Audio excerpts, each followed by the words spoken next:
Gerbiamas mere, kaip jūs įsivaizduojate Naujomiško biblioteką ir į kokią biblioteką jūs norėtumėte užeiti kiekvieną dieną? Aišku, biblioteka pirmiausia, kaip ir kiekviena švietimo ar kultūros įstaiga, turi būti jauki. Turi būti šiltos patalpos, turi būti jauki aplamai aplinka ir malonūs darbuotojai.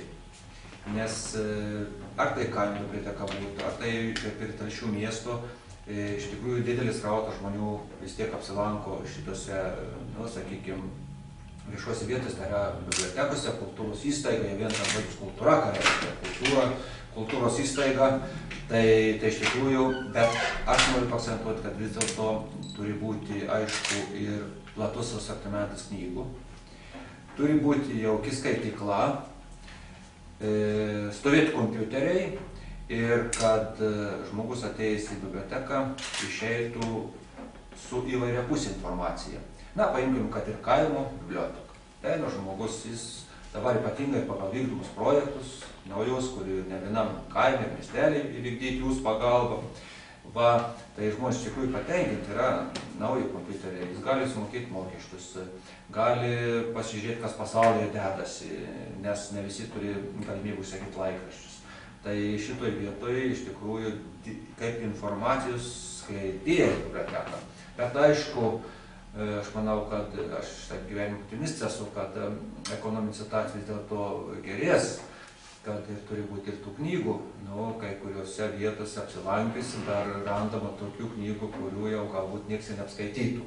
Bet aš manau, kad jūsų dėka, jūsų organizuotumo, tos knygos yra atnaujinamos ir iš tikrųjų žmonės ateina, randa tokią knygą, kur jam įdomu yra skaityti. Bet aš noriu pasakyti, kad ir moksleiviai, pavyzdžiui, moksleiviai lankosi, ypatingai jie naršo kompiuterį įvairią informaciją, kas pasaulyje dedasi. Tai jeigu bus šalta biblioteka, tai ją niekas neeis.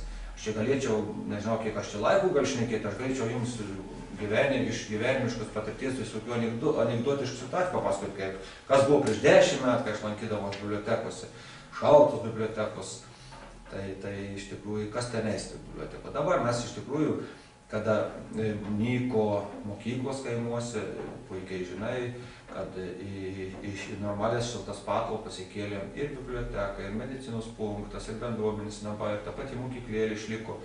Tai šitoj vietoj dar kartą noriu pasakyti, turi būti šiltos, jaukios patalpos ir besišypsantis darbuotojas.